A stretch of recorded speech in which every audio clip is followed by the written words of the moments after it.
Buongiorno amigas y amigos del Círculo. Como sabéis, esta semana es una semana, como no podía ser de otra forma, la dedicaremos a la muerte del Papa Francisco. Además sabéis que yo he sido siempre fan, aunque no creyente, he sido súper fan de Papa Francisco. Y fijaros si siempre le he considerado un símbolo de lo que estaba pasando en los últimos años en el mundo, que incluso en su muerte lo ha demostrado. Y todo el mundo lo ha demostrado, amigos y enemigos, también en su muerte. Fijaros como prácticamente la mayoría de las personas, especialmente progresistas, incluso muchos políticos, incluso el gobierno, y prácticamente el 90 o quizás el 100% de la gente de izquierda ha aplaudido la labor del Papa. Sin embargo, los más ariscos, vamos a decirlo claramente, han sido los conservadores, los de derecha. No hablamos de los de la extrema derecha, que, como dijo el Papa cuando recibió a Meloni en el Gemelli, cuando ya estaba muy enferma, que muchos le querían ver muerto. Y efectivamente, qué razón tenía. Sin embargo, ahora mismo todos son lágrimas, aplausos por parte de todos, más tibio por parte de la derecha. Pero ¿por qué este Papa, que yo he dicho siempre que ha sido Papa por accidente, pero líder por vocación, ha sido y es tan querido, tan amado? Muy sencillo, porque desde mi punto de vista, lo dice alguien que no es creyente, no ha hecho otra cosa que aplicar los principios y los valores del Evangelio.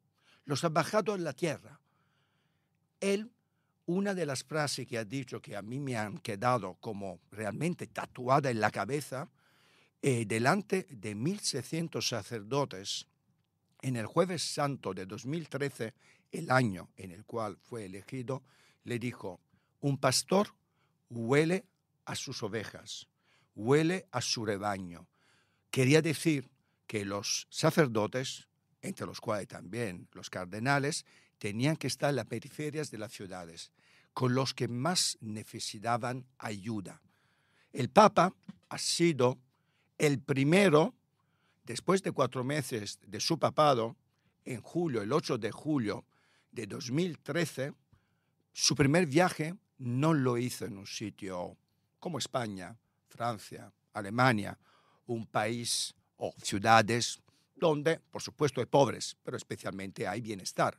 Lo hizo en Lampedusa, delante de 10.000 personas, cuando Lampedusa tiene solo 7.000 habitantes. Porque Lampedusa ha sido el símbolo de un Mediterráneo que se ha convertido en cementerio de los inmigrantes, en cementerio de la gente que ha huido de su país, huyendo del hambre y también de guerras.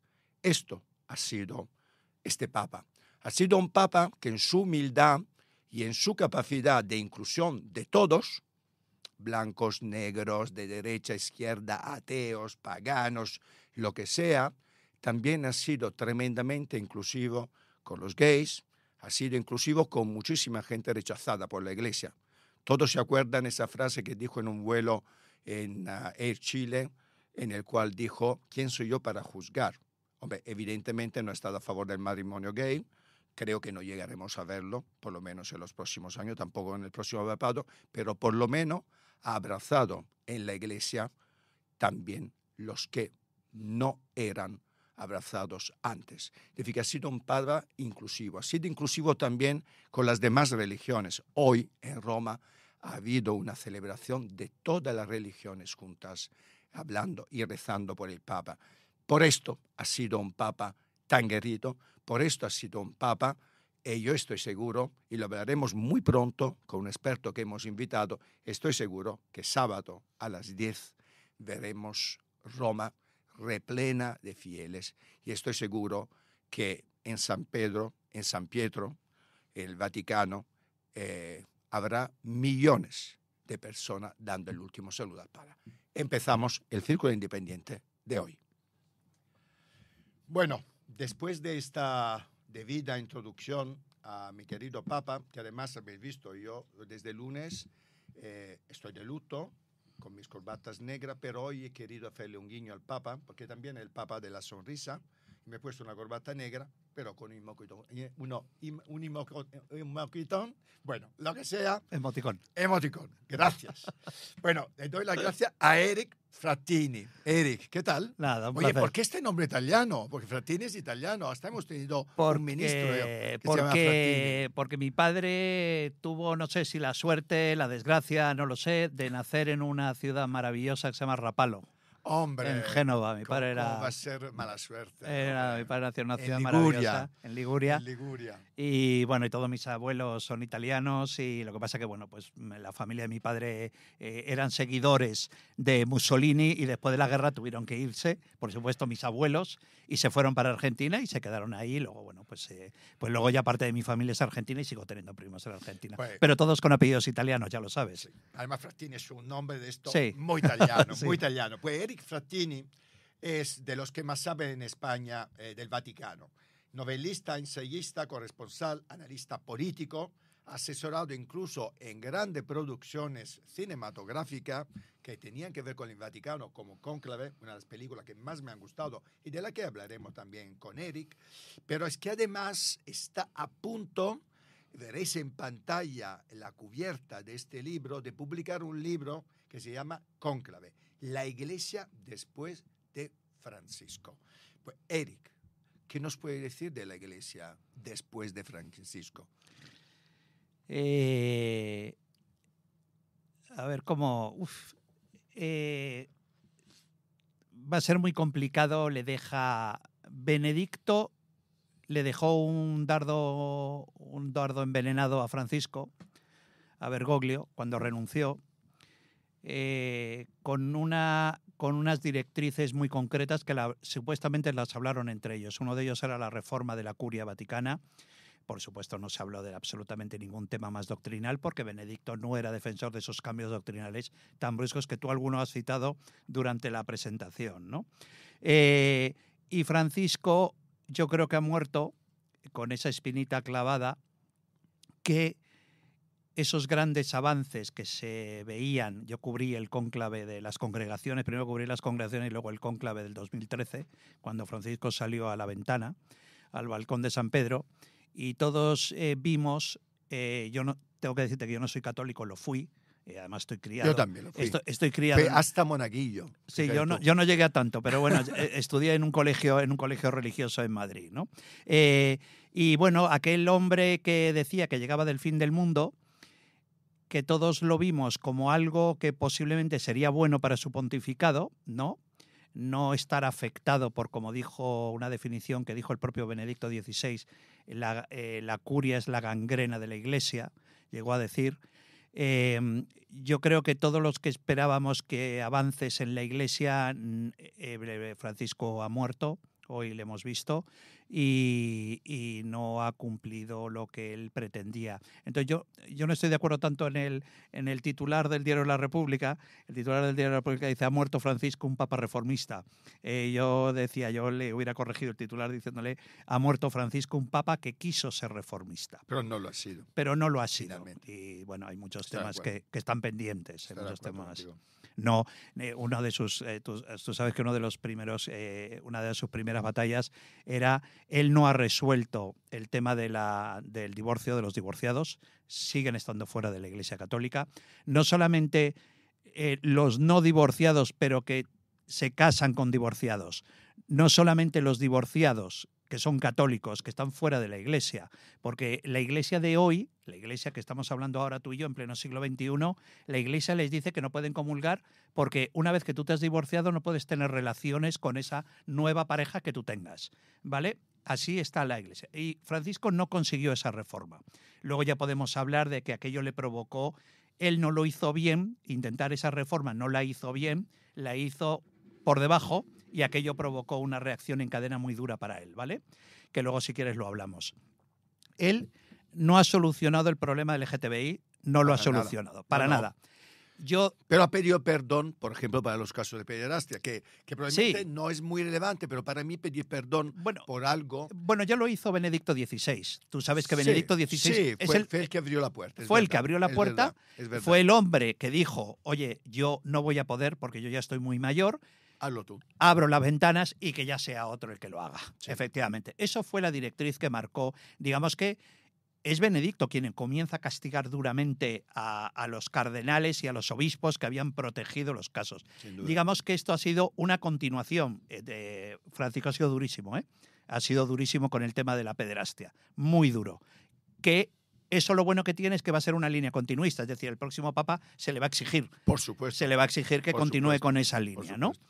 Luego, por ejemplo, más cosas que él no ha resuelto. Él no ha resuelto la situación de la curia vaticana. Esa gran gangrena de la que hablaba Benedicto XVI, él no lo ha solucionado. Es más, yo cuando te hablaba, ha habido un gran triunvirato en el Vaticano. El Vaticano está ahora dividido, está bipolar, está bipolarizado. Hay dos sectores muy claros. Los introvertidos, que son aquellos formados por un triunvirato que ha sido muy duro, que es Raymond Burke, un hombre muy seguidor de Trump, Robert Sara, que es el cardenal de Guinea-Conakry, y Gerhard Müller, que es cardenal alemán y fue el ex prefecto de la Congregación de la Doctrina de la Fe con Benedicto, ¿no? Esos han formado un triunvirato muy duro y muy fuerte que le han abierto una guerra, ha tenido una guerra abierta con Francisco. Y luego están los extrovertidos, que los extrovertidos son los seguidores de Francisco, que lo que han hecho ha sido más intentar protegerlo a él como guardia de corps. Hay muchos, está Tagle, está, bueno, muchos incluso que se habla de papable, está Parolín, etcétera, ¿vale? Pero él no ha conseguido reformar la curia. Pero déjame, sí, antes de seguir con la reforma, a mí me gustaría pararme un segundo. Sí. Sé que no tiene una bola de cristal y yo no soy la bruja Lola. Por lo tanto, aquí nos vamos a intentar adivinar quién famosas. Va a estar. No. Estoy oyendo ya bastante cosas últimamente en los medios donde estamos yendo tú y yo, radio y tele, ¿no? Yo creo que es bastante impredecible. Pero sin embargo, sí me gustaría pararme un segundo en los enemigos del Papa, en ese triunvirato histérico y furioso que tú has hablado. A mí me gustaría comentarle, porque tú evidentemente lo sabes, mucha gente no lo sabe, aunque le he dicho estos días en la tele, quiénes son estos personajes, especialmente Raymond Burke. Tenéis que saber que Raymond Burke ha apoyado durante muchos años y sigue apoyando durante estos años a Steve Bannon, que es prácticamente el ideólogo y el asesor de Trump durante las primeras elecciones. Luego Trump le echó. Sin embargo, Steve Bannon le ha indultado, digamos, no ha tenido problemas legales que podría haber tenido unos cuantos.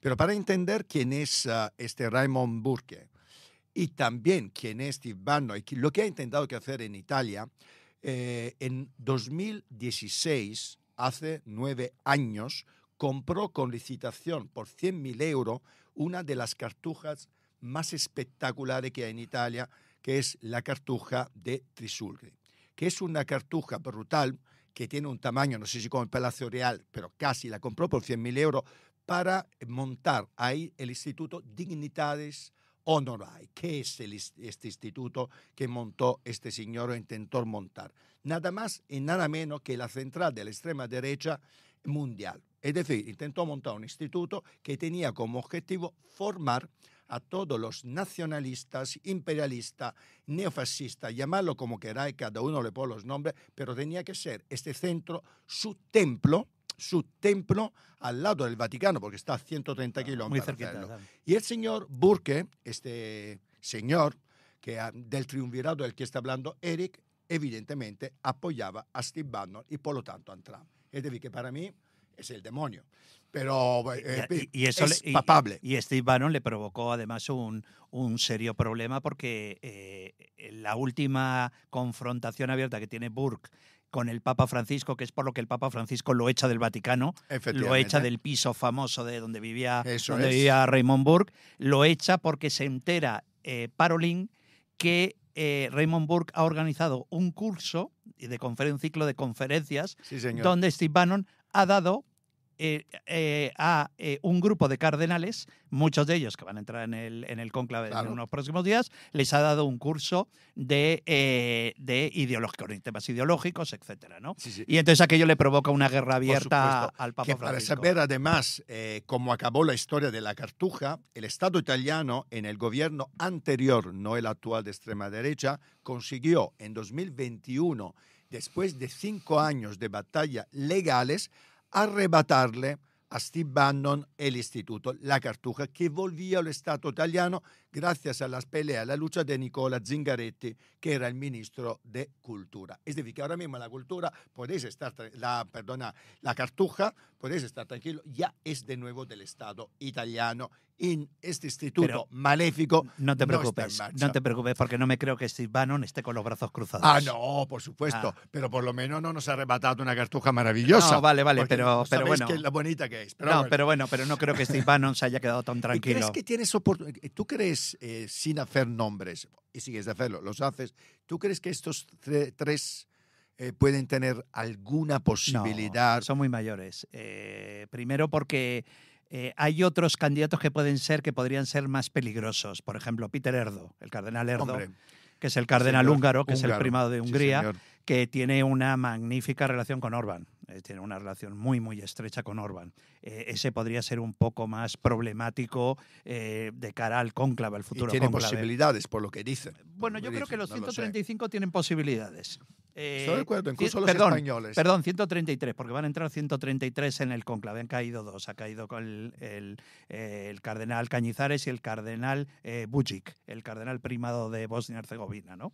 Por tema de enfermedad no han podido acudir. Pero es que todos tienen su posibilidad de ganar. Yo, si quieres, te hago... Esta mañana me preguntaban cómo podía ser el perfil del Papa, Venga, del candidato perfecto. Yo te diría que tiene que ser un cardenal cercano a los 65 años, si queremos ver un pontificado largo.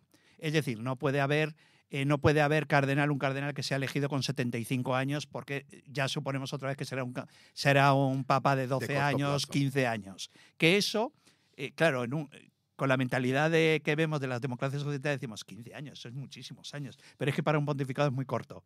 Cuando hemos tenido al Papa Juan Pablo II con 26 años de pontificado, ¿no? Luego, es difícil, lo va a tener muy difícil si es un papa de la periferia.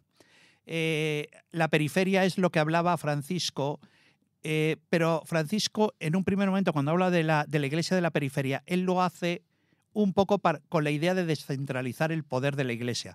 El poder de la Iglesia, siento decirte, querido amigo, ha estado siempre en manos de los italianos, que lo han manejado absolutamente todo.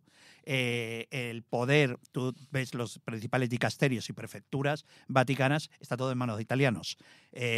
Por lo menos hay algo estable en Italia, porque los gobiernos, como han cambiado 70 gobiernos, sí, esto lo bueno, el 46, uno al año, pero por lo menos... Bueno, lo bueno del Vaticano es que no tienen el pentapartito aquel que teníais vosotros.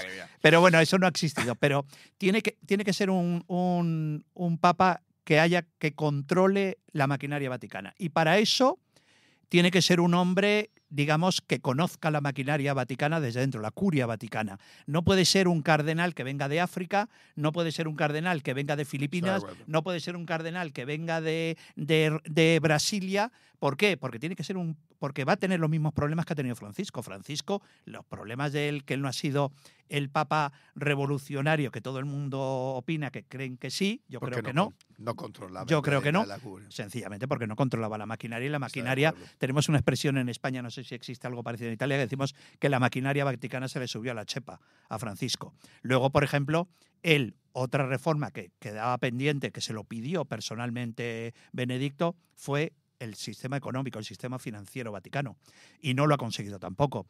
Él, en el año 2013, pocos meses después de ser elegido papa, él crea una comisión que se llama la COSEA, COSEA, que está formado por un grupo de especialistas, de economistas, incluso laicos, no eran religiosos. Hay algún español, incluso dentro de esa comisión, con la idea de que le digan a él directamente, que le reporten a él directamente dónde está el dinero vaticano, en qué bancos del extranjero y en qué empresas está invertido el dinero del Vaticano. Ellos están como aproximadamente unos 6 años, 7 años, intentando organizar las finanzas vaticanas, o por lo menos descubrir dónde está el dinero vaticano. Ellos crean un documento que tiene 387 páginas, ¿vale? Con copias digitales en pendrive.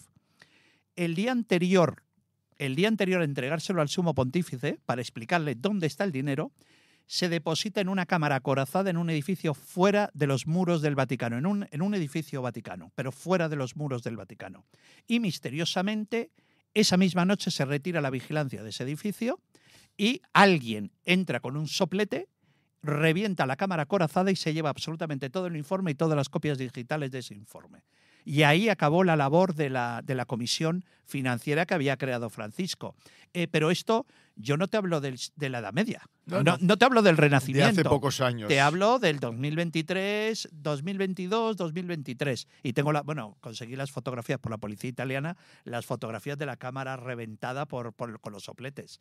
Oye, ¿cuántas cosas habrán ocurrido en los diferentes papados que hemos tenido que no conocemos, ¿no? Porque muchos además hablan de teorías conspiranoicas. Yo sé que tú te has metido en diferentes cosas. Incluso creo que te han criticado por decir lo que dijiste de Juan Pablo I. Una teoría que, por cierto, yo apoyo bastante. Sí, pero yo no dije que... No habiendo investigado como tú. Sí, pero yo no llegué a decir, yo no dije, además todavía no lo digo, yo no digo que Juan Pablo I fuera asesinado, yo nunca lo he dicho. Yo he presentado...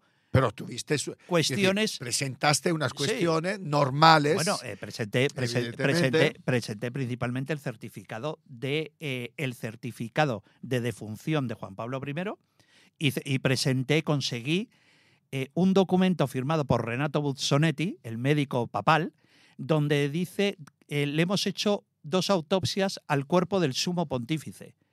Y claro, yo decía, ¿y cómo pueden hacerlo? Si es que por la normativa papal está terminantemente prohibido hacer una autopsia al sumo pontífice. ¿Por qué lo dijeron?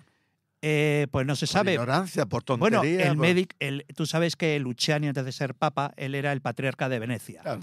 Y su médico de toda la vida dijo que por qué le habían dado esa noche un medicamento tan potente para los infartos cuando él no sufría de corazón. Que por qué le habían administrado esa. Y yo digamos que eso son las preguntas que yo hago. Yo no digo que el Papa fuera asesinado. Pero hay preguntas que no se contestaron en ningún bueno, momento. yo siempre digo, tú lo sabes, yo siempre digo que mis libros yo escribo para gente adulta, ¿sabes? Yo no escribo para niños. Yo te dejo las pruebas ahí y luego tú ya eres mayorcito para sacar conclusiones. Para sacar tus conclusiones. Hablamos de tu libro, que sale el 1 de mayo. ¿Qué nos vamos a encontrar?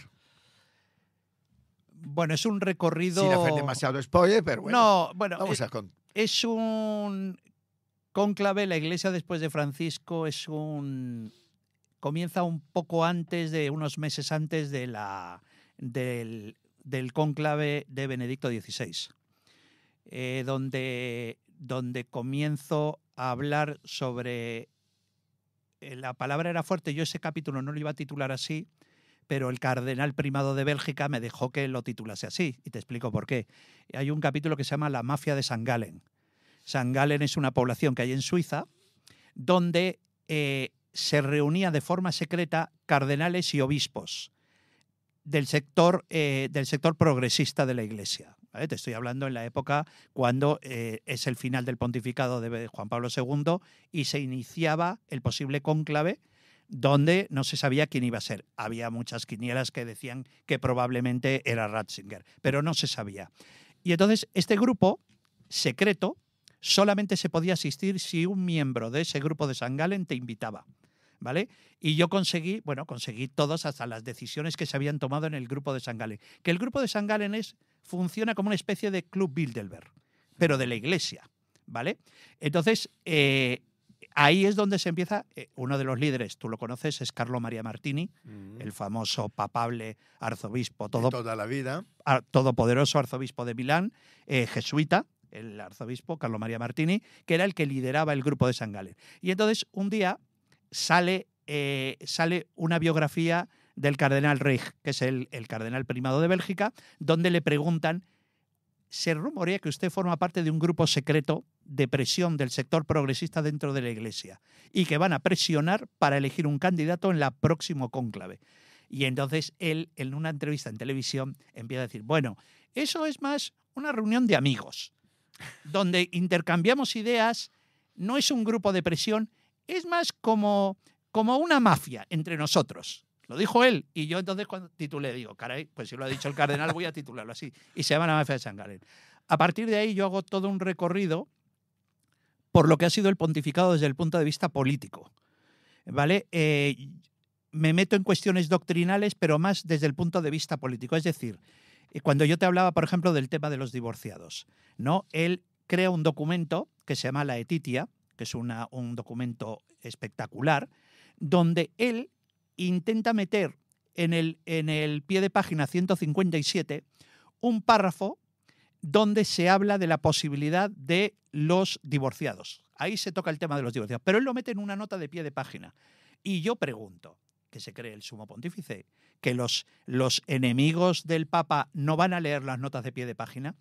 Aquello provocó una reacción tan brutal que genera un documento que se llamó el documento de los 62, que son 62 intelectuales católicos, incluidos cardenales, donde lo acusaban, según el derecho canónico, abiertamente lo acusaban de herejía y de poder derrocar al sumo pontífice o hacerle renunciar por herejía. Fíjate el documento, ¿eh? El documento, estamos hablando de hace poco, de hace muy poco ese documento. Entonces, también, digamos, yo no entro en las cuestiones doctrinales. Yo siempre digo, Dios me libre, ¿vale? Yo hablo más desde el punto de vista político. Luego, el Papa, que todos conocemos, que me parece muy bien, me parece magnífico, todos conocen el Papa bueno, el Papa del medio ambiente, le llaman, el Papa defensor del LGTBI, el Papa de los inmigrantes, pero ha sido políticamente un hombre muy duro. He sido un hombre muy duro. Hay un capítulo que le llamo Francisco el cortacabezas y cito uno por uno los más de 28 altos cargos, muchos, la mayor parte de ellos cardenales, a los que les ha cortado la cabeza, pero además de una forma despiadada. O sea, ¿con qué razones? Bueno, ha habido de todo, o sea, desde porque pertenecían al sector de Burke, porque pertenecían, pero de una forma absolutamente, o sea, a veces me han preguntado por este caso, yo decía, es como si cuando tú has dedicado 40 años a una empresa y llegas un día a trabajar y te ves a un señor de la compañía de seguridad con una caja de cartón con todo lleno y te dicen adiós, muy buena, váyase. Y desde tu punto de vista, fíjate, yo antes... Y eso, digamos, mira, sí. Perdóname además, Sergio, el lunes, coincidiendo con Javier Cercas, que sabes que ha estado mucho tiempo con Francisco, sí, claro. que además él se identifica como ateo, absolutamente ateo.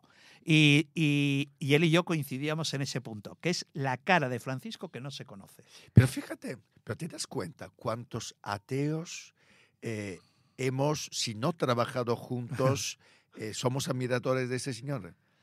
He dicho en el preámbulo, como tú has visto en la presentación de este programa, que en realidad quien más está llorando estos días, después del lunes, desde cuando se ha muerto el Papa, somos los progresistas, los ateos. Parece que justamente quien no está llorando, o por lo menos está llorando con lágrima de cocodrilo, son los que van a la iglesia todos los días. Que, por cierto, otra frase memorable del Papa era que mejor ser ateo que ir todos los días a misa, odiar. ¿no? Que también me parece una frase maravillosa. ¿Para qué vas a misas y luego te pasas el día odiando a todo el mundo, no? Sí, pero también es hay frases, por ejemplo, de Francisco con respecto a la paternidad, por ejemplo, que ha sido otra asignatura pendiente. El tema de la paternidad, él dice que no por ser padre de muchos hijos eres un gran católico. Dijo algo parecido, la frase de él. Pero ¿qué razón tiene? Sí, efectivamente, pero también yo decía, digo, ¿y por qué no hablamos de una vez por todas de los anticonceptivos? Que sabes que es una palabra terminantemente prohibida. Totalmente. ¿Por qué? Porque, claro, cuando la gente me pregunta, bueno, pero es que el tema de los anticonceptivos, le digo, no, es que tenéis que entender que el catolicismo son 1.000 millones de personas. Está el católico intelectual, el católico que lee periódicos, el católico que vive una vida normal y corriente dentro de su propia fe, porque la fe se lleva en el corazón, como decía hace unos días el cardenal Cristóbal López, que estoy totalmente de acuerdo, pero no pronuncian la palabra anticonceptivo. Es como algo, es como un anatema. Sí, es como un tabú. Es como un tabú. Pues dilo abiertamente. Ya está, y enfréntate al claro, tema. Di que puedes ser un gran católico y te puedes poner un preservativo y puedes ser un gran católico y tomar la píldora. Aunque sea para no coger el SIDA en África, bueno, yo creo, efectivamente, porque hay muchos católicos que están en África, hay muchos católicos que están en Brasil. Sí, señor. Lo que pasa que yo creo que desgraciadamente ni tú ni yo lo veremos. Eso a lo mejor lo verán mis bisnietos, que un día dirán, anda, fíjate, el Papa ha dicho que la gente tiene que protegerse con anticonceptivos y con preservativos, pero todavía eso no va a ocurrir. Oye, Enrique, y estas 28 cabezas cortadas, Yo cito una por una en el una libro. por una, que veremos, leeremos en el libro, ¿por qué las cortaba? Por razones ideológicas, no, porque yo creo que no ha sido nunca un tío muy, ¿no? Bueno, él ha intentado llevarla, o sea, lo que se provocó, nada más el salir al balcón fue el comienzo de una guerra brutal, una guerra absolutamente, ha sido brutal. No te digo sangrienta, porque no nadie ha llegado a matarse entre ellos, pero sí muy dura entre los sectores y que ha provocado un gran alejamiento de una parte de la curia muy importante de lo que son las directrices papales. Porque cuando tú eres elegido en el próximo cónclave, tú eres elegido como uno de tus cargos es pontífice máximo. Es decir, que tus decisiones son absolutas, o sea, no hay discusión. Esto no es una democracia occidental, donde el presidente del gobierno dice, yo quiero que aumentar el tema de defensa. Bueno, pues tienes un Congreso y un Senado que te tiene que apoyar, ¿no? Aunque luego crean los decretos ley, pero bueno, pero tienes que pasar un trámite en el Vaticano, no. En el Vaticano es pontífice máximo. Sus decisiones son irrevocables y no se pueden discutir. Y el hecho es que ha provocado auténticas guerras de miembros de la curia muy importantes y con muchísimo poder. Porque también hay que explicar a tus oyentes que el Vaticano no es como una democracia. El día que se vaya Sánchez se va con sus ministros, directores generales, secretarios de Estado. En el Vaticano no. El Vaticano muere el Papa y no renuncia a nadie. Luego llega el nuevo Papa y puede decidir Lo que quiera. Efectivamente, si tú te quedas como prefecto de la Congregación de la Doctrina de la Fe o te largo. Pero eso lo decide el nuevo Papa, pero tú no dimites. Tú no renuncias. Entonces, claro, eso ha provocado auténticas guerras sangrientas. Y yo uno de los capítulos que dedico es a contar la guerra sangrienta. Vale, mira, qué grande leerlo. Bueno, hablamos un poco del cónclave. ¿Qué va a pasar desde ahora? Porque a las 10, sábado, tenemos los funerales. Sí. Que van a ser funerales, además, de Estado, porque el Vaticano Sí, es un sí. Estado. Sí, sí. Aunque él no quería. Efectivamente. ¿Cómo va a ser el funeral desde un punto de vista? Y luego hablamos un poco técnicamente del cónclave, que creo va a ser la semana del 5 al 11, algo así, Sí, ¿verdad? no tengo el calendario, pero Sí, más o menos, en yo cuanto tienes que saber 9 días, ¿no? sí, Son 9 días. se llaman los novendiales. Eso Los es. novendiales, que son los 9 días de luto cuando entierran al sumo pontífice.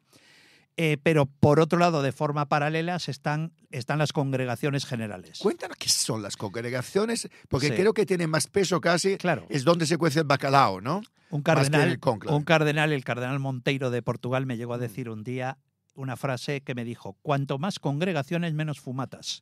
Claro. Porque ya llega todo más o menos colocado, ¿vale? Mm. En las congregaciones son reuniones que se celebran entre la sede vacante, en el interregno, también se llama, el interregno entre los reinos de un pontífice fallecido y el nombramiento de un nuevo papa. Las congregaciones son donde se les permite a los cardenales hacer política. La gente dirá, pero ¿cómo? Si solamente tienen 133 electores, votantes. Efectivamente, se les permite hacer. ¿Cómo hacen política? Por ejemplo, llega el sector italiano, que es el más fuerte del cónclave, que llega con 17 cardenales. El segundo grupo, por ponerte un ejemplo, es el estadounidense, que llega con 10 cardenales. Entonces, ellos se juntan en una instalación del Vaticano, ¿eh? O a lo mejor se reúnen los líderes de ambos grupos en un restaurante de Roma. Hay muchos donde vamos los periodistas a ver qué se está cociendo, ¿no? La Venerina, el Foro Imperiali, que se reúnen ahí. Y entonces ahí se toman decisiones. Si yo apoyase a un candidato tuyo, ¿tú apoyarías un candidato nuestro para la prefectura de la Congregación de la Doctrina de la Fe? O si nosotros apoyamos un candidato de Brasil, imagínate, o vamos a ponerle de Tagle, un filipino que tú lo estás apoyando como estadounidense, ¿aceptarías que nosotros nos quedáramos con el número 2 del Vaticano, la Secretaría de Estado? Eso se llama hacer política, ¿vale? Porque están autorizados a ello. Luego, también tengo que decirte, en las congregaciones se permite a diferentes cardenales, una vez autorizados por el decano, que es Giovanni Battista Re, que tiene 90 años, que es, digamos, el vigilante del cónclave, ¿vale? Que hagan presentaciones sobre diferentes temas doctrinales, que son muy importantes, ¿vale? Y ahí más o menos los cardenales que no se conocen, porque los cardenales no se conocen, los cardenales vienen de la periferia. Antiguamente, perdóname, en la época de Pablo VI o en la época de Juan Pablo I, Se conocían más o menos todos. todos se conocían porque la mayor parte eran todos italianos. Y había algún alemán y algún español, pero bueno, eran todos italianos. Y entonces, claro, ¿qué pasa? Pues que ahí se les permite hacer política. Cuando el cardenal camarlengo, Kevin Farrell, el cardenal camarlengo es el papa en funciones entre la muerte y el nombramiento de un nuevo papa. Farrell y Giovanni Battista Re, el decano del Colegio Cardenalicio, deciden este día es el cónclave. Entramos en cónclave. A partir de ese momento está terminantemente prohibido la política, porque ya se ha resuelto más o menos... Y además, perdón si te interrumpo, no están comunicados con el exterior desde No, ese no, no. momento. No, no, no. Es decir, no puede comunicarse, Sí. no puede utilizar teléfono, no puede hacer nada. Sí, efectivamente. Públicamente. Aunque luego se descubrió a través del Wikileaks, se descubrió que la Agencia de Seguridad Nacional había pinchado los teléfonos de casi todos los colegios, el colegio americano en Roma, había intervenido parte de las comunicaciones de los teléfonos del Vaticano, digamos que había escuchado parte del cónclave, ¿no? Y se descubrió a través de documentos. Entonces, a partir de eso, se cierra, todos los cardenales van a Santa Marta, a la residencia de Santa Marta, 133 van a ir, y entonces ahí están totalmente independientes. Cada cardenal tiene una habitación, ¿vale? Entonces, a partir de ahí, tienen 4 votaciones diarias, 2 por la mañana y 2 por la tarde, que las primeras votaciones son de tanteo. En ese tanteo, ¿qué significa? Pues se empieza a ver más o menos a quién votarías, y ahí puede haber a lo mejor en esa votación 32 candidatos de 133. Puede haber en las papeletas 32 nombres, 40 nombres. En las siguientes votaciones ya ves que los grupos van siendo más pequeños, ¿vale? Hasta que pueda llegar el caso, como sucedió en el cónclave de Benedicto, donde un cardenal que se llama Jorge Mario Bergoglio, se convirtió en el 2005 en lo que se llama un candidato de bloqueo.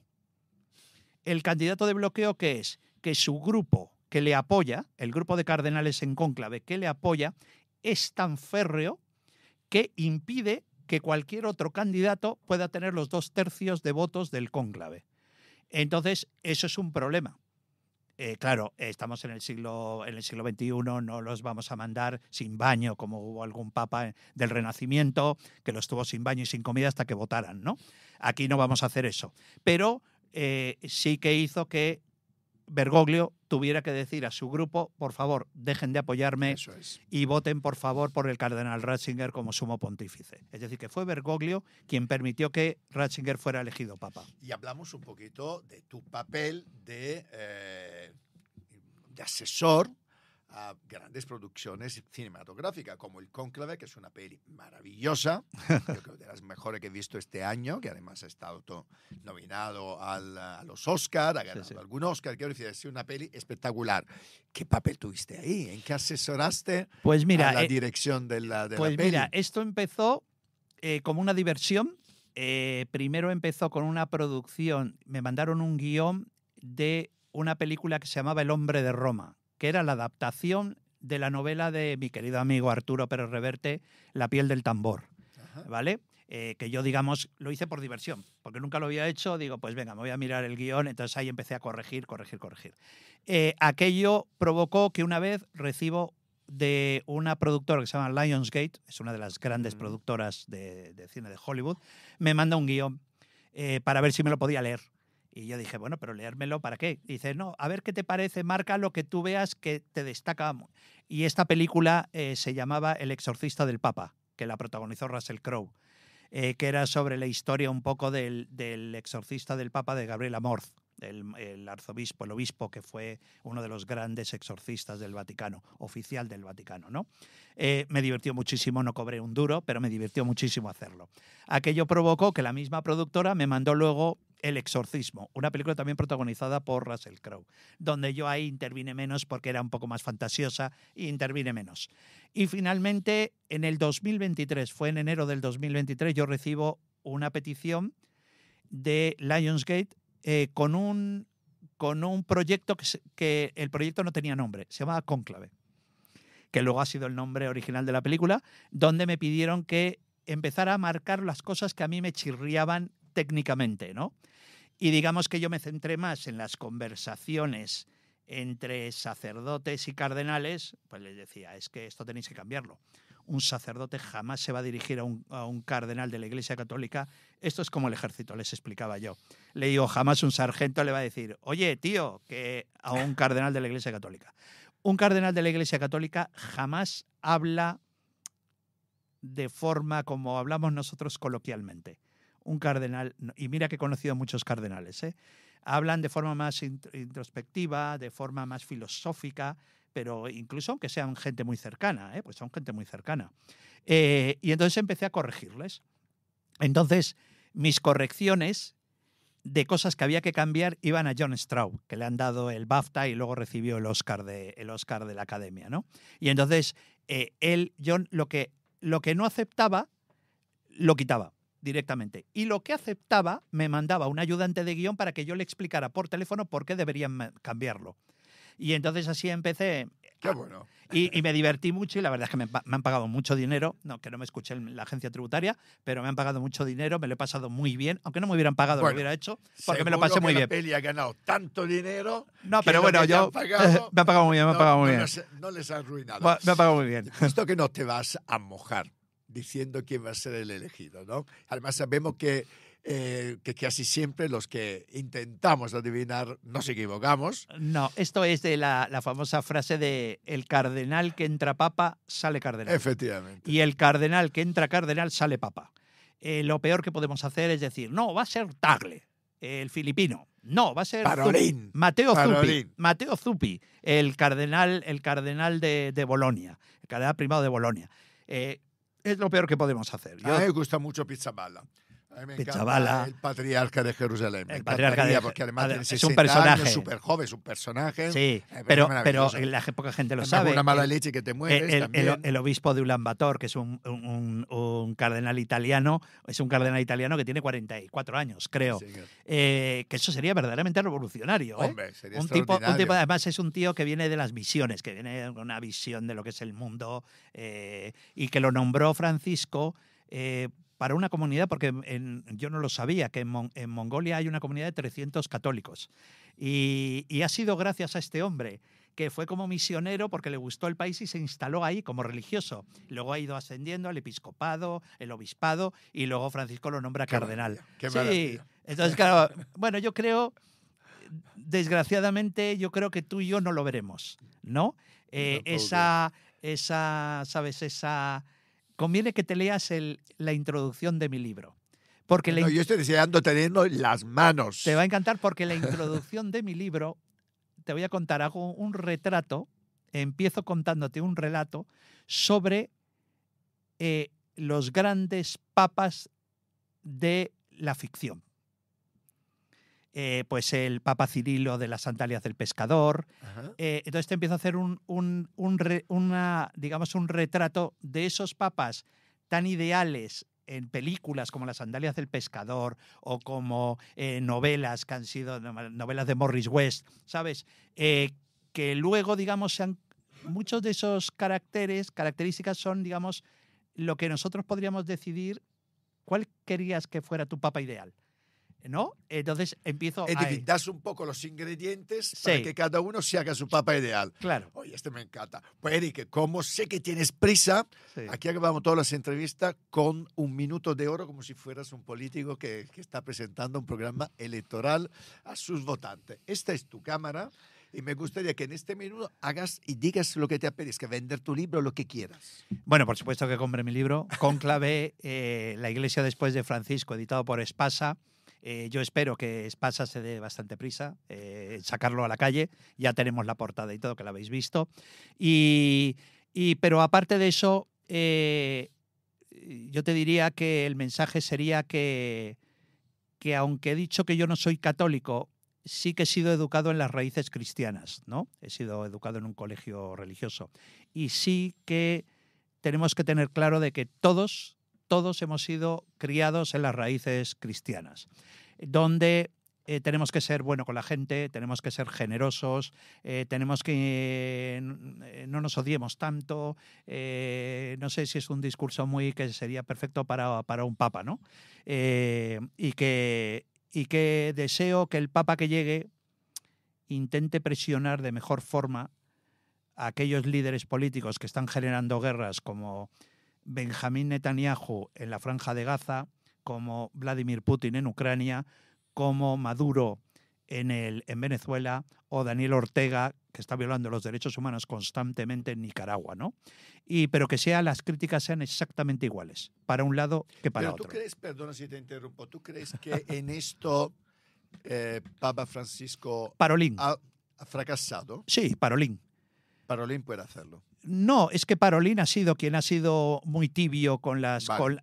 Parolín, es que decir, Parolín, como secretario de Estado número 2 del Vaticano, su cargo anterior era nuncio en Caracas.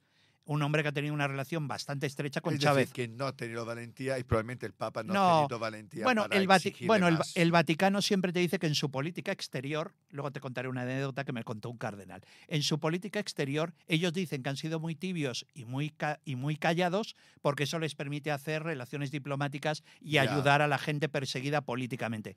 Pero a veces no estaría mal un mensaje. Un cardenal me dijo, me lo contó un cardenal, que ya está jubilado, ya ha pasado de los 80 años. Me dijo, Eric, un día una prostituta se acercó a Pedro y le dijo, tú eres un seguidor del Nazareno. Y Pedro le contestó, ¿a qué se refiere? Esa noche se creó la diplomacia vaticana. Qué bueno. Pues muchísimas gracias, Eric. Un placer. Y suerte con tu libro. Muchas gracias. Pues nos vemos en pocos segundos.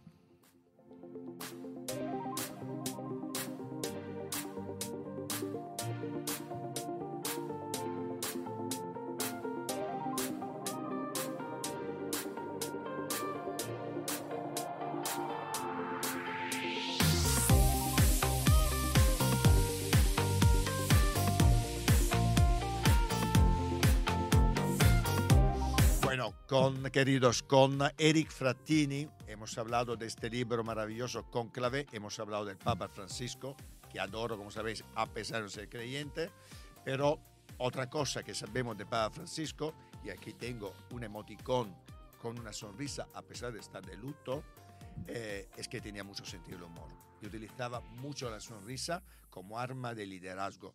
Pero para hablar de sonrisa, de sentido del humor, de diversión, de entretenimiento, hoy tengo un invitado no especial, especialísimo, y además es vecino de casa de mi calle, la calle Libertad. Javier Gurruchaga. ¿Cómo estás, Javier? Buena. Uy, Javier, Euprepio. Yo no soy Euprepio. No. Javier, eres tú.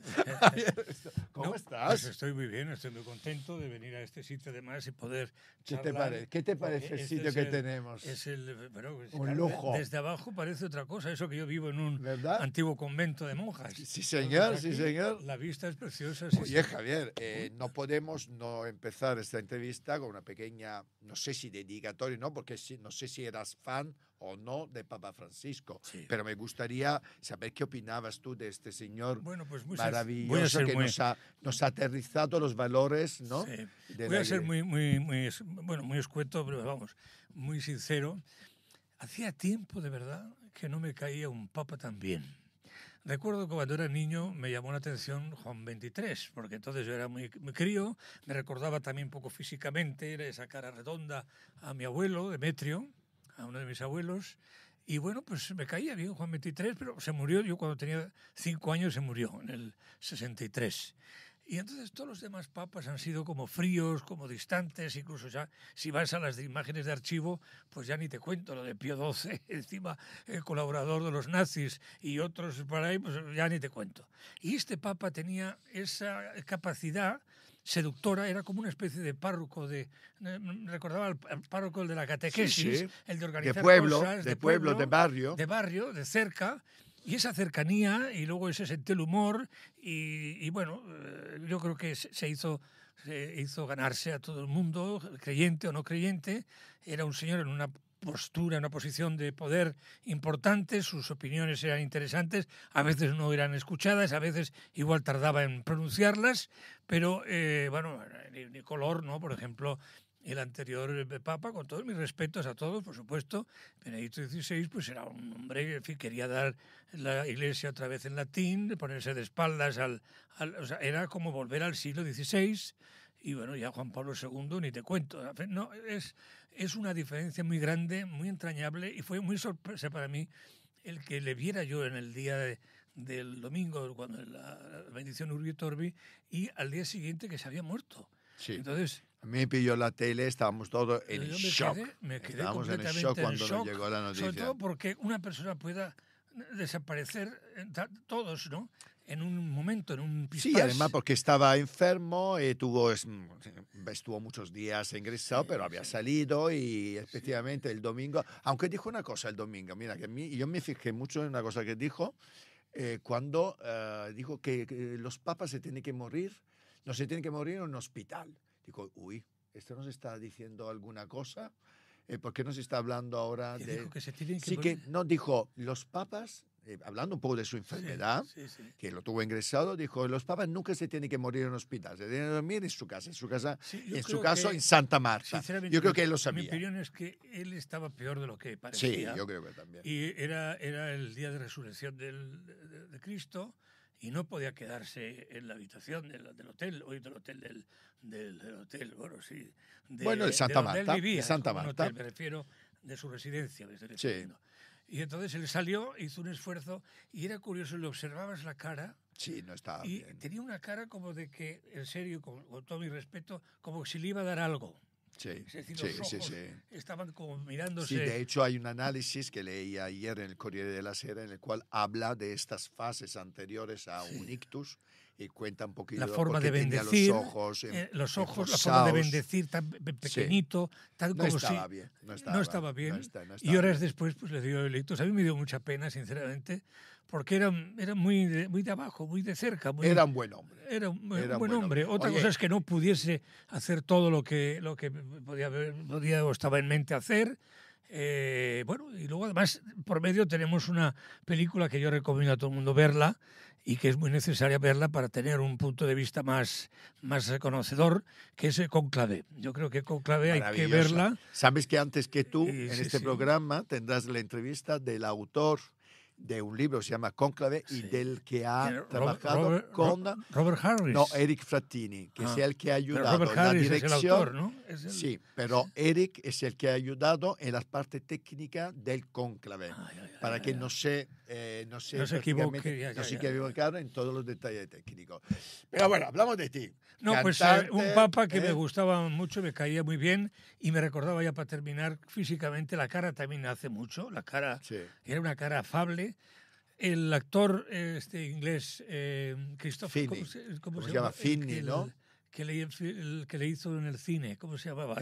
Sí, El ya. actor que es un Jonathan Pryce. En los Jonathan dos Pryce, papas. los dos papas, Los era papas. igual. Maravilloso. Y tenía también un parecido a Alec Guinness, e incluso, si me apuras, cuando estaba jocoso y divertido, a Stan Laurel. También, El flaco también. de los... Sí, tenía señor. una cara Sí, señor. muy especial, y bueno, que era fan, aún no... Pues somos dos. Ya somos dos. Somos De dos, la somos calle dos. Libertad. En la calle Libertad, efectivamente. Bueno, hablamos de la Orquesta Mondragón. La Orquesta Mondragón desde el 1976. 40 años. No, 50. 50 años, 50, perdona. 40 del aniversario del disco efectivamente. ahora. Pero son 50, parece mentira, años. que empecé yo con 18 años. Niños. Siendo niños había... Oye, ¿cómo nace? Cuéntame un poquito. Que no conozco la historia de cómo nace la Bueno, Orquesta pues, Mondragón. Nació, yo estaba trabajando en el banco, era un colegio, el Colegio de Los Ángeles de San Sebastián, que era sobre todo especializado en preparar a los chavales para ir a trabajar de contables en las oficinas, bancos, cajas de ahorros y tal. Entonces, bueno, yo estuve hasta los 14 años ahí, y luego pues me coloqué en el Banco de San Sebastián. Pero entonces, cuando tenía 18 años, yo me acordé de un sitio donde podríamos hacer, yo andaba entonces con grupos, donde podíamos hacer un evento, una actuación, y me acordé de mi colegio donde estudié en el salón de actos, donde yo muchas veces canté, y cuando no cantaba era hasta acomodador los domingos de cine, vendía las entradas, vamos, yo era todo terreno ahí, eran los frailes, los hermanos de las escuelas cristianas, los hermanos de la Salle, y bueno, me acordé del colegio, me acordé de ellos, y les pedí por favor permiso si me dejaban hacer una exposición de pintura con música. Y en principio pues no les sonó mal.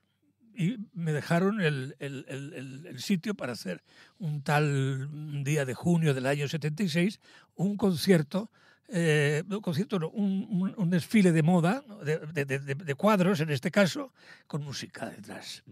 No fuimos, nos atuvimos a lo que había pedido yo, porque hubo desfile de cuadros, pero un poco al revés. Fue un concierto de rock and roll a tope, y donde de vez en cuando mi compañero, el actor Popocho, el bajito, pues pasaba unos cuadros por ahí.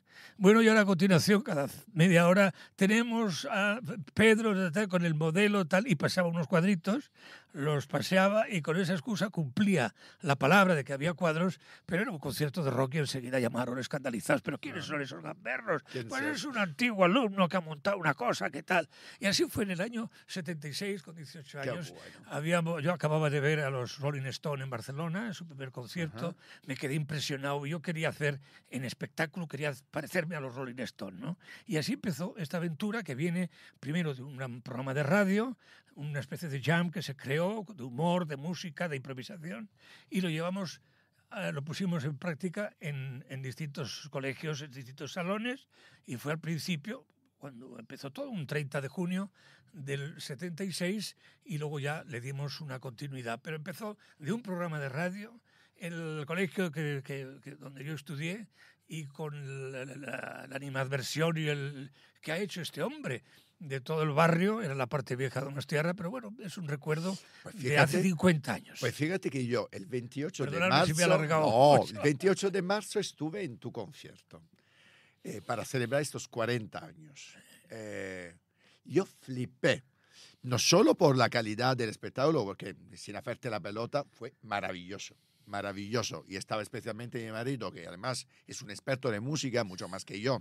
Yo soy amante de la música, él es un experto de música, que alucinó con la calidad tuya vocal, por un lado, y luego del grupo. Pero especialmente alucinamos con la gente.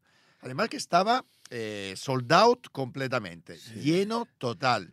Pero la gente estaba, yo te diría, más que apasionada, ilusionada, feliz. Yo veía a la gente bailando durante más de 1 hora y media que duró el espectáculo, que no sé exactamente, sí, que era 1 hora y media, ¿no? 3/4 por ahí, 1 hora y 3/4, más o menos. La gente todo el tiempo de pie, además cantando las canciones, las vuestras, también las covers, que hiciste unas cuantas. Yo me quedé también muy impresionado, maravillosa. Porque no me esperaba tan buena acogida, y de hecho decidí esa misma tarde hacer una cosa, aprovechando el espacio del Teatro Circo Price, pues voy a utilizar y voy a entrar por detrás. Voy a entrar como lo haría pues, mi admirado Mick Jagger, o como lo haría Elvis, como lo haría Tina Turner, ¿no? Voy a entrar por detrás, con una nueva levita que me creé me confeccionaron para la ocasión. Y bueno, pues empecé por detrás, y además probé el día anterior una intro que era en realidad un tema de introducción de Alice Cooper. Y bueno, hice muchas pruebas, pero sin apenas ensayé justo a las 5 de la tarde. Pues esto puede ir bien, a ver qué tal. Pero lo que no pensábamos es que iba a pasar lo que pasó, que la gente se caía al teatro, se ponía de pie, y estaba cantando yo, estaba entrando por detrás, cantando, coreando, la gente contestando. Fue un evento maravilloso, y no esperaba yo esa respuesta tan maravillosa del público de Madrid, del Teatro Circo Price. Fue espectacular. Y bueno, fue espectacular, sí, yo mismo yo entré de por atrás y me subí al escenario, ahí cambiaba la canción, empezaba a Garras Humanas, y ahí empezó la 1 hora y media larga de espectáculo, pero el público estaba como si fueran entregado, chiquillos. Entregado. Sus añitos. Tanto es así que fíjate, hubo una chiquilla, ¿no? A mi lado, que me dijo, oye, ¿tú eres el de la tele italiano? Y me dice, ¿y qué haces aquí? Digo yo, ¿cómo que hago aquí? Vengo a ver a Javier Gurruchaga. ¿Pero tú le conoces? Pero si este señor canta desde hace, tú no estabas ni en España. Digo, sí, ¿y qué? Le decía yo, no, pero está todo el mundo cantando. Bueno, yo tuve la suerte ya lo hemos hablado una vez, de cantar con Rafael Acarrá. Sí, señor, señor. Hará 30 años ya. Sí, señor. Y ella pues eligió un artista que le podía dar la réplica en un homenaje a los Blues Brothers. Y bueno, a mí Lo sé, la que ese música momento- italiana también me gusta Bueno, muchísimo. y Rafaela, tú sabes, no solo yo la he conocido, soy muy amigo especialmente de su marido Sergio Iapino, con el cual estamos produciendo ahora una cosa. Sí. Y el año pasado hicimos el musical dedicado a Rafaela, Bailo, Ah, Bailo. sí. Estuve Pues en la producción. Rafaela era un fenómeno, era una fuerza enorme. Maravillosa, Bueno, ahí está el vídeo, lo maravillosa. puede la gente Sí, encontrar señor, en sí, YouTube. señor. Pues mira, lo Y pondremos. es Lo un pondremos en es esta un gran entrevista. recuerdo porque Sin ahí no hay duda. trampa ni cartón, ahí el sonido es directo. Ahí estamos cantando Sí, y tocando señor. la música de verdad y en vivo. Y lo que suena así, que suena muy negro, muy... Rafael era fantástica, era showwoman, Era un cantaba, mito, fue un estupendo. mito.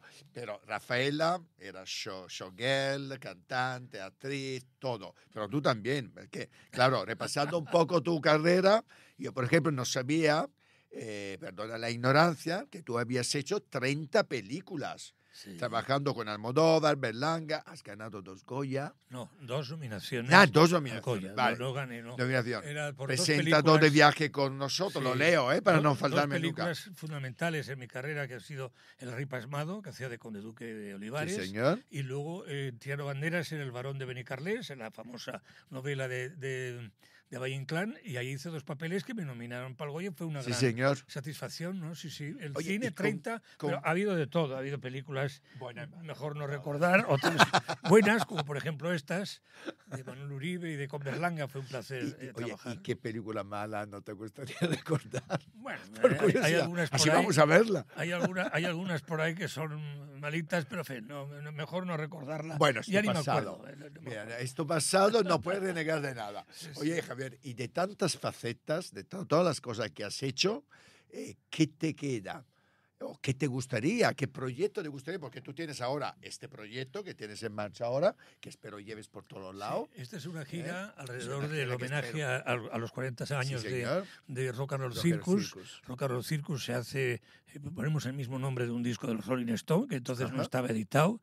Sabíamos de esa experiencia, era un guiño al circo de los Rolling, pues qué mejor, nosotros como fans le cogimos el nombre, le llamamos Rock and Roll Circus, era esa empatía que existe siempre entre el circo, la música, la orquesta, y bueno, pues se tituló así, y bueno, pues Rock and Roll Circus es un espectáculo que es con el que vamos a girar, y por cierto se está animando mucho la contratación por toda España, y nos gustaría también hacer una escapadita a México, como no, donde también hemos actuado bastantes veces. Entonces, bueno, pues este será el año del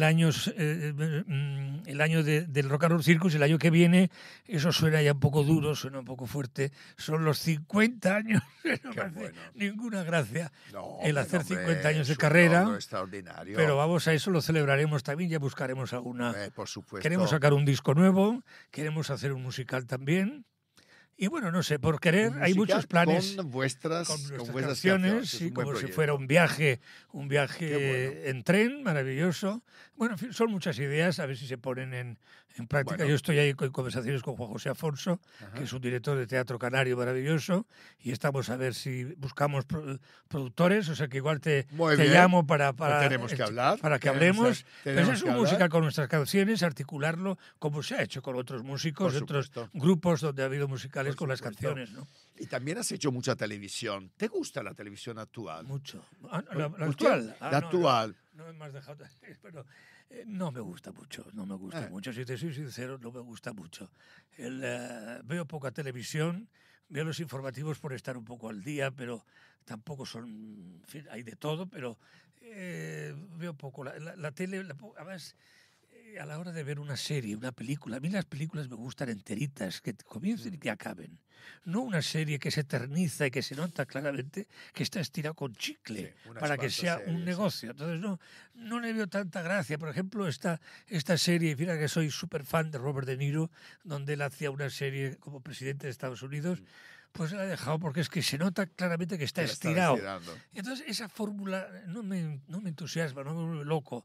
Me gusta a veces ver pinceladas por el Saturday Night Live, cosas sueltas, pero hay un cansancio. Hemos visto muchas cosas buenas y ahora no creo que está ¿Y de la tus cosa tan proyectos bien. televisivos con qué te quedas? Bueno, yo me encantaría hacer televisión, pero no ¿Qué has hecho? no me ¿Qué- llaman. De lo que has hecho, ¿qué te ha gustado? No me llaman. ¿Qué recuerdos Bueno, tienes de tu etapa? tengo muy buenos recuerdos de La Bola de Cristal. Mm. y tengo buen recuerdo de viaje con nosotros, que nos dieron el premio Ondas. Iba a decir el Goya, luego el Oscar. ¿Qué más quisiera yo? Bueno, oye, nunca se sabe. Nos dieron el premio El Onda. el Ondas y muchos premios por ese programa. Luego hicimos un programa de fin de año un poquito escandaloso y ya por eso no nos dieron ningún premio, pero bueno, me gusta intercalar pues la música, el show, la entrevista, el jugar, el directo me gusta mucho, yo reivindico mucho. No es lo mismo hacer una actuación en vivo que enlatado, a ver ahora, y tienes que estar gracioso, y si estás de mal humor... Yo soy de la idea, ya ves aquí también que vamos como si fuera un directo, porque odio los... Da igual, de oro, te aseguro que no lo vamos a cubrir, el ruido. No, yo adoro el directo. Y bueno, pues me gusta la tele como no me gusta. Me gustaría que se acordaran de nosotros. Éramos un equipo muy interesante para hacer una tele. Yo creo que está tontorrona la tele, está muy supeditada a lo político, a lo políticamente correcto, y luego con una edad mental muy cortita. Yo, por ejemplo, cuando decía La Bola, que era al principio orientado para gente joven, adolescentes, gente más joven, niños, tal, lo veía los mayores, era para todos los públicos. Y ahora mismo se hacen programas con mucho ranking que son como para iba a decir, para recién nacidos, de lo cortos y tontos que soy. Para intelectual. Sí. Oye, ¿y por qué ha pasado esto desde tu punto de vista? Es general en todo el mundo, no sé. Existe un atontamiento. Quieren idiotizarnos. Un atontamiento. O que somos idiotas. No, también tenemos parte de culpa. A lo mejor, ¿no? A lo mejor. Porque por esa regla de 3 tenemos parte de culpa. Tenemos culpa, por ejemplo, ¿por qué eligen los Trump. americanos a Trump? Ya. Pero ellos se lo han buscado. ¿Pero por qué se lo han buscado? Pues porque es el pez porque le han dado una información. Por supuesto, se han dejado manipular. Entonces, claro, es muy fácil dejarse. Pues es así todo, ¿no? Entonces estamos en un mundo muy idiotizándonos cada vez más. Y bueno, pues lo de Trump pues ganó por mayoría, todo hay que decirlo. Bueno, pero, 51%, yo lo digo siempre, 51%. Quiero decir que un 49% todavía nos dan esperanza. Sí.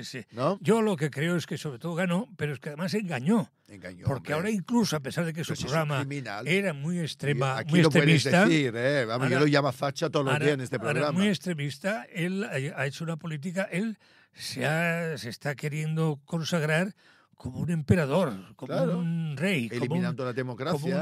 Quiere eliminarla, quiere cambiarla, manipular las universidades. Quiere volver a repetir, quiere volver a ser presidente. Claro. Le gustaría ser el emperador, el rey de América. ¿Sabes qué te digo? Que no lo va a conseguir. Además te digo una cosa, y aquí además con diferentes invitados también políticos les comentaba, a mí me parece que la etapa post-Trump, que va a llegar, y va a llegar más pronto que tarde, yo creo que va a ser fantástica, tío. Después de haber vivido este periodo, vamos a decirlo, de mierda a nivel geopolítico. ¿Quién iba a decir las cosas que, ahora por ejemplo, con lo de la guerra de Ucrania? Todos sabemos, no somos tontos, vamos, no muy tontos, todos sabemos que Rusia invadió Ucrania. Hombre. Este señor quiere hacernos creer que fue Ucrania la que montó la guerra. Ya. Y ahora he leído que está intentando convencer a Zelensky de que deje pasar lo de Crimea y las zonas ocupadas, que se las quede Rusia. Bueno, hablar que quiere hacer la Riviera Maya en Gaza. Sí. La gente para disfrutar. 60.000 personas y ver ahí disfrutar los hoteles. En fin, es un caso muy espectacular. Luego, además, suena como cuento de hadas, de monstruos, ¿no? Parece tiene Elon Musk haciendo de consorte bufón, sí mi señor, bueno, sí mi majestad, que ya sí mi rey. Se ha pasado el encoñamiento por este señor, ¿no? Parece. Sobre todo por la cantidad de dinero que están perdiendo con él, efectivamente. ¿no? Es increíble, es como de cuento de terror. Y lo estamos viendo, asistiendo, y bastante la clase política en general está muy quietecita y muy callada. Y muy mediocre. Yo creo que tenemos, por esto, hecho de menos ya a Papa Francisco, porque por lo menos no ha sido un mediocre como todos estos mindundi que tenemos en muchos países. Y una cosa, volviendo a tu carrera. ¿Cómo te gusta la política? ¿Has visto cómo nos va? Me gusta el espectáculo. Bueno, volvemos a la carrera de Javier Gurruchaga. Javier, tú en tu carrera, como todos los artistas, en 50 años, que se dice pronto, habrás tenido altos y bajos. Y yo siempre, que en cambio, como ves, soy un directivo, me ves siempre por la calle con mi traje, corbata, etcétera, siempre me pregunto... Un día te vi con ropa de Con shorts, gimnasio. hombre, claro, todas las noches. Todas las noches me ves en paños menores. No, que venías del gimnasio, ¿no? Sí, siempre. Por la noche, voy por la noche, como todos los pringados que he trabajado mucho durante el día. ¿Cómo se viven los altos y bajos en el mundo del espectáculo? Bueno, pues hay que vivirlos con entereza, bueno, pues hay que ser fuerte porque, bueno, sacas un disco, funciona, más de lo que esperabas, menos de lo que esperabas, pinchas, un concierto viene mucha gente, el siguiente igual viene menos gente, y así todo, cantidad de los trabajos que haces, pues no son del consenso del público, entonces pues todas esas cosas, épocas que no llaman, yo por ejemplo ahora echaría de menos que me llamaran a mí para hacer televisión. ¿Por qué no llamas tú? ¿Eh? ¿Por qué no llamas tú? ¿Por qué no presentas un proyecto? Necesito un gestor. ¿Qué harías en televisión? Vamos a hacer un poquito, vamos a hacer aquí un poco, a maquinar prepio, algo. ¿Cómo suena? El show de prepio. No, show de prepio, no. Suena como a época romana, ¿no? Pues hombre, pues ya hablaremos, ¿no? Te puedo... ¿Pero qué harías? Si tú tuvieras... Pues yo haría lo que siempre he hecho, que es... Entretenimiento. Cantar, entretener, comunicar. Y creo sinceramente que no lo he hecho muy mal. Canto. Hombre, el Circo Price estaba repleno de gente pasando me parece que sería un poquito actuar con un poquito más de justicia, que se nos diera a todo el equipo que éramos una oportunidad, una nueva oportunidad. Y no haría lo mismo, haría otras cosas, pero yo sé comunicar y creo que puedo comunicar y bastante bien. ¿Sabes qué más me gustó? Fíjate, yo además no te había visto nunca actuar. Sí. No te voy a mentir diciendo que había visto 20.000 conciertos, no te había visto nunca. Te había visto en la tele, por supuesto, a teatro no te había visto. A mí me dejaste flipado. Además porque yo cuando te veo en la calle, porque nos hemos visto en la calle, ¿no? Incluso en sitios donde comes o comemos y tal, en el barrio, te he visto siempre en el barrio. Fíjate que cuando hemos hablado, las veces que hemos hablado en la calle, ha sido muy corta. Ha sido siempre muy corta y además tú hablas con un tono en el cara a cara, un tono como muy bajito. Por lo tanto, cuando te viene ese escenario con este vozarrón que tienes, porque lo tienes, pero sacándolo para cantar, efectivamente, a mí me dejó un poco descolocado. Bueno, yo creo que en el fondo soy muy tímido. Sí, ¿verdad? Soy tímido. Sí, señor. Y entonces, pues el otro día le saludé a un colaborador también de 24 horas, Jesús, no sé el apellido ahora mismo, que es experto en tema militar. Ajá. Le felicité por su gran aportación que hace al programa y a la comunicación y al periodismo. Y hasta ahora pues han pasado tiempo, también es vecino nuestro, y no me atreví a saludarle. Entonces, Sí, y lo veía tímido, pasar y sí, soy tímido. Y bueno, precisamente lo que tiene un poco el teatro, la interpretación, es esa enorme posibilidad de ser lo que no puede ser igual en la vida normal, es ser otros personajes. De hecho, a Mitchell, mi pareja, que te conocía mucho más, evidentemente él es español, él que está a mi lado me preguntaba, no sabía que nos conocíamos porque nos veíamos en la calle y demás. Y también, yo siempre le había dicho que me parece tan tímido, Javier. Es tímido. Alguien puede pensar que un poco estiradito, un poco antipático y tal. Yo no soy ni antipático. Yo nunca lo he pensado, ¿eh? No. Yo tímido sí. Soy tímido, soy tímido sí, único, no sé, pues siempre he sido. Pero luego paso de tímido, hago clic y soy un tremendo carota. Tremendo. Y puedo, con como un en el montón de escenario. gente, puedo poner en solfa, dándole la vuelta a la tortilla. Y eso es lo que tiene un poco el mundo de la interpretación, del actor. Sí, señor. ¿No? Oye, hemos quedado que vamos a preparar una propuesta para las tele. Esto bueno, ya lo dejamos ahí, eso no ya lo hablaremos. No está mal, ¿eh? Pero hablamos del mundo, en cambio, de la industria musical, porque la industria musical también ha cambiado mucho en los últimos años, ¿no? Sí. No sé si bien a mal, me parece a mal. Sí, para los que habéis vivido los años del 45 giri, etcétera, ¿no? Además tú te encanta la música italiana y creo que tenemos seguro canciones favoritas parecidas, ¿no? ¿Cómo ha cambiado? Mina, Ornella Vanoni. Bueno, todos los grandes. Sabes que tú, que yo te veo muy parecido, no sé si tú conoces una canción de Celentano, seguro que sí, que se llama Prisincoli Nessin Enciuso. ¿La conoces? ¿Cuál es? ¿La que es esa que canta en un idioma inventado. Con all right. Y all right lo hacía Rafael Acarrá. Efectivamente. Que hay un vídeo de Rafael Acarrá que es brutal de los dos juntos. Sí, porque hay una coreografía alucinante, supermoderna, de los super- 70, Persona Normal. En ese vídeo, en esa canción Tiene de una voz, Celentano, además, un barítono estupendo. pero sí. se parece a ti, Sí, sí. como voz. Un poquito se parece a ti. Y en ese Bueno, habrá que vídeo, ir a Italia, habrá que darse una vueltecita también por allá, ¿es verdad? ¿no? Porque tú nunca has cantado en Italia, ¿no? ¿O sí? No, bueno, he cantado, pero en un barco. Cantamos en un barco. Una vez en una cosa que había una especie de fiesta que se hacía en un barco. Ajá. Cantamos el repertorio de la orquesta, pero no he estado No ha estado. de turista. Mal. Pero nada Bien. más. Pero bueno, nunca es demasiado tal. Oye, hablamos un poco, no de política, pero hablamos un poquito de los años 70 y 80. Quiero además que comentemos una frase que últimamente a mí me ha puesto un poco enfermo, sin estar aquí en los 70, 80, que no estaba todavía en España. Miguel Bosé, no sé si viste su entrevista en El Hormiguero, que dijo que echaba de menos los 70, 80 porque era un periodo de libertad y de todo. Un poco criticando lo que pasa ahora. ¿Tú estás de acuerdo que con el hecho que había libertad en los 70, los 80? No he visto esa Porque entrevista. tú la movida sí que la has vivido, Sí, no claro. como él, que no la ha vivido Lo en que se realidad. llamó La Tú sí movida, has que es vivido. más bien un título periodístico. Bueno, Efectivamente. los 70 no había libertad en los 70. En los 70 había que llevar lo que uno hacía. Si quería trabajar, lo tenía que llevar en unos papeles para que si te lo A admitieran. Franco, claro. ¿No? Franco estaba... Al dictador, bueno, a su equipo Al ahí. final, cuando ya empezó Suárez, ahí hubo un cierto relajo, un pequeño relajo con Suárez, pero hasta Suárez no hubo ningún relajo.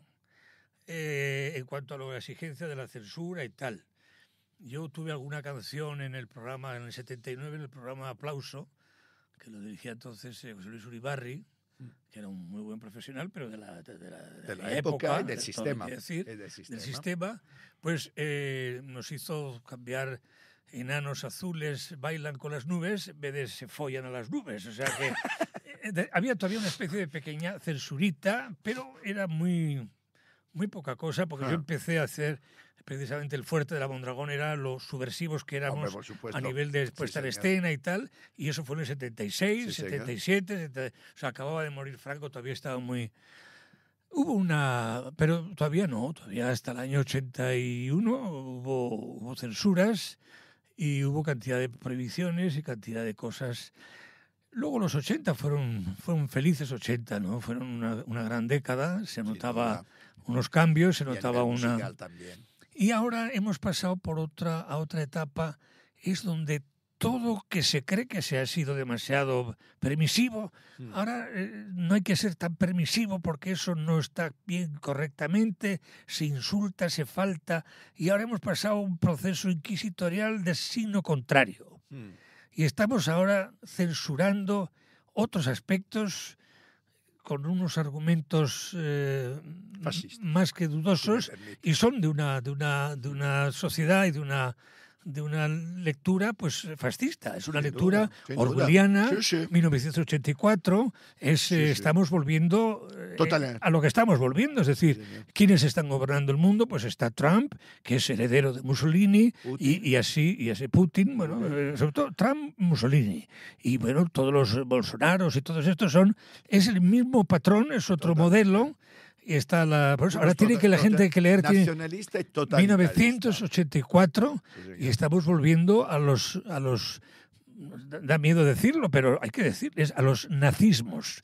Nazismos, ¿no? El fascismo ya lo está muy utilizado. A los nazismos estamos volviendo. Y entonces, bueno, pues ¿qué te voy a contar? Pues que es tiempos difíciles, pero que no hay que poner cada cosa en su sitio. Sin duda. Y bueno, los 80 fueron... Por eso nos llaman tanto para actuar y bueno, y a mucha gente de nuestra generación y artistas y colegas maravillosos, pues estamos haciendo muchos conciertos porque la gente echa de menos esa década, ¿no? Por eso se caía el teatro. Los 90 también, sí, pero los 80 fueron estupendos. Por eso se caía el teatro. ¿Y el próximo disco de qué va a ir?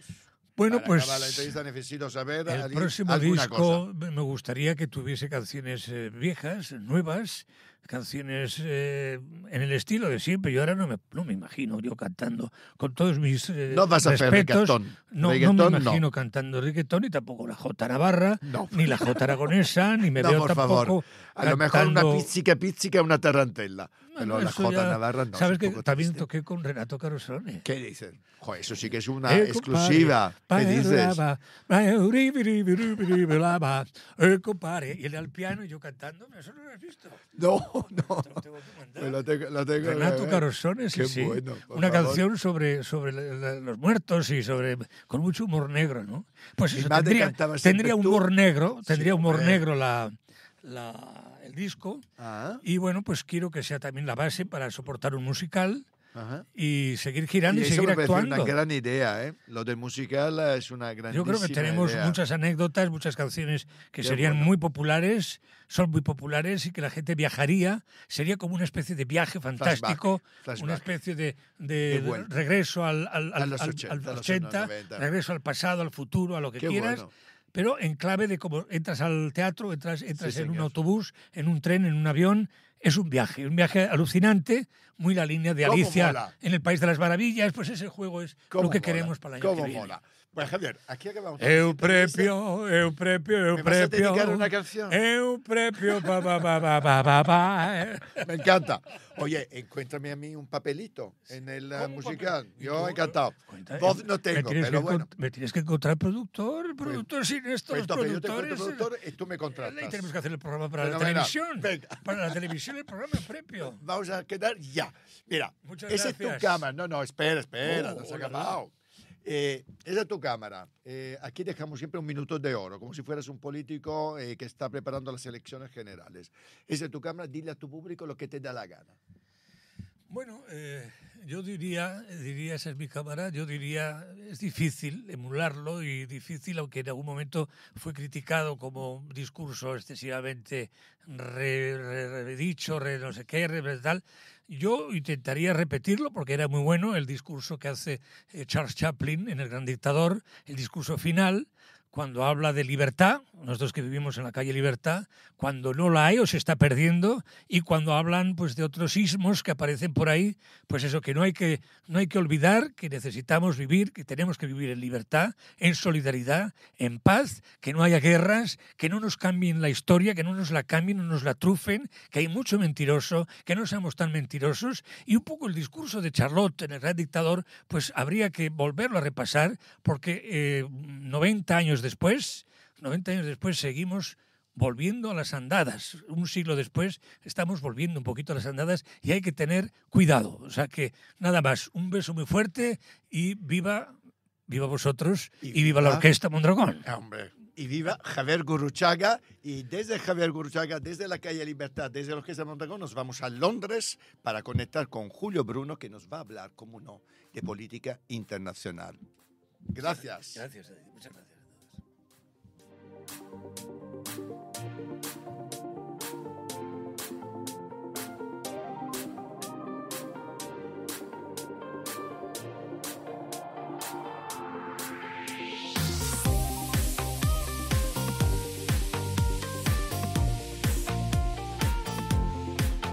Hola, Euprepio y amigos del Círculo Independiente. Pues yo también quiero hablar hoy de el Papa Francisco, recientemente fallecido a los 88 años, Jorge Mario Bergoglio, porteño, jesuita y el primer Papa latinoamericano, elegido en el 2013 cuando nadie lo esperaba. Hasta ese momento la Iglesia se podía decir que era algo más, una iglesia más lejana, más ceremoniosa, más, no sé, casi imperial. Y él, pues, el Papa Francisco trajo una visión mucho más terrenal, mucho más pastoral. Él decía que hablaba de una iglesia pobre para los pobres. Una iglesia pobre para los pobres. A pesar de que no lo pareciera externamente, ¿no? La iglesia, sobre todo el Vaticano, ¿no? Tan rico. Pero él hablaba de esto, que era algo muy diferente de los que otros habían hablado. Entonces, él se centró en causas como, por ejemplo, la justicia social, como el cambio climático y una modernización de la iglesia que era muy necesaria y por la que se supone que le habían votado los otros cardenales. En su segunda encíclica, el Laudato Si, precisamente hablaba del cambio climático y hablaba como una conversión ecológica, más que una conversión ética o moral. Bueno, sí también tenía unas posturas conservadoras como la Iglesia tiene en cuanto, pues no sé, el aborto, el sacerdocio femenino, y ahí él pues mantuvo la postura más conservadora de la Iglesia. Pero en otras cosas sí hubo avances significativos. Por ejemplo, que se bendijeran parejas del mismo sexo. Él decía, ¿quién soy yo para juzgar? Esto, aunque no era, digamos, algo muy explícito, sí era suficiente como para que un papa pues hablara de esta inclusión y esta diversidad, que hasta entonces nada. Por ejemplo, reconociera a personas trans como padrinos, por ejemplo. Así que esto fue, podamos decir, valiente y, claro, también polémico. Pero no todos fueron aplausos. Tuvo muchos detractores, sobre todo en la parte más conservadora de la Iglesia, se le tachaba de comunista. Y uno de los temas que se ha hablado tanto es que él nunca visitó Argentina, de donde era, y además orgullosamente de argentino, pero de 45 visitas internacionales que hizo, nunca visitó Argentina. Muchos, o la gran mayoría, lo vieron como una cuestión política, una decisión política. Según él, se suponía para no crear más polémica y más división en un país tan dividido como Argentina políticamente. Bueno, todos recordamos cuando el actual presidente Javier Milei le llamó, ¿cómo le dijo? El representante del maligno en la tierra, literalmente.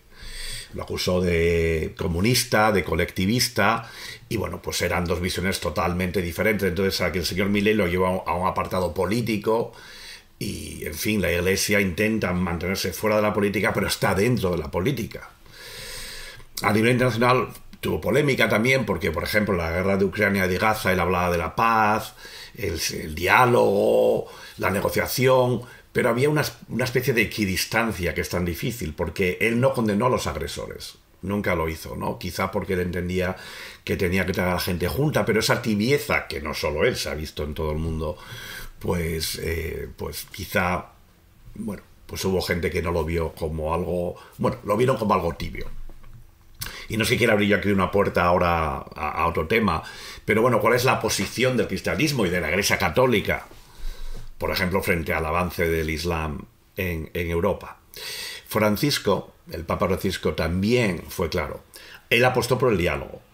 En 2019, en Abu Dhabi, los Emiratos Árabes firmó, como junto al gran imán de Al-Azhar, el documento sobre la fraternidad humana. En el 2021 viajó a Irak y se reunió con el ayatolá Ali al-Sistani y se sentó cara a cara con el Islam chiita, y además no desde el púlpito, sino desde una posición de respeto mutuo. Él apostaba por la convivencia de las religiones. En Europa, donde el Islam ha crecido muchísimo, tanto por inmigración como por conversión, el Papa Francisco defendía la integración, la acogida de los migrantes y se opuso firmemente a la islamofobia y al nacionalismo excluyente. Pero claro, esta postura generó muchas críticas, porque desde sectores conservadores se le acusaba de haber olvidado las raíces cristianas de Europa, que importantes, ¿no? Y de haber sido demasiado complaciente con el mundo del Islam. Él decía, el cristianismo no se impone, no se conquista. El cristianismo sirve, dialoga, escucha. Pero claro, aquí tengo una reflexión, que es quizá un poco más incómoda, pero para mí necesaria. Porque si el Islam sigue avanzando con fuerza en Europa, a través de flujos migratorios tanto legales como ilegales, pues uno se tiene que preguntar con seriedad qué va a pasar con los valores cristianos que han sostenido Europa durante siglos.